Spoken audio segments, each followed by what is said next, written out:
প্রশ্ন ১ সূরা ফাতিহার অন্য নাম কি? উত্তর উম্মুল কোরআন। প্রশ্ন ২ সূরা ফাতিহা কুরআনের কত নম্বর সূরা? উত্তর ১ নম্বর। প্রশ্ন ৩ সূরা ফাতিহায় কতটি আয়াত আছে? উত্তর ৭টি। প্রশ্ন ৪ সূরা ফাতিহা কোথায় নাজিল হয়েছে? উত্তর মক্কায়। প্রশ্ন ৫ সূরা ফাতিহার প্রথম শব্দ কি? উত্তর আলহামদু। প্রশ্ন ৬ সূরা ফাতিহা নামাজে পড়া কি ফরজ? উত্তর হ্যাঁ, ফরজ।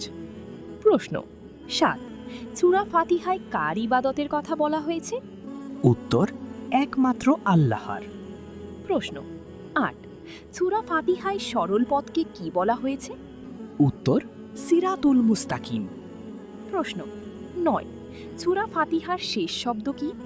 উত্তর আদ-দাল্লিম। প্রশ্ন ১০ সূরা ফাতিহা কি নামে পরিচিত? উত্তর কুরআনের ভূমিকা, উম্মুল কিতাব এবং ৭ বার পাঠিত আয়াত নামে পরিচিত।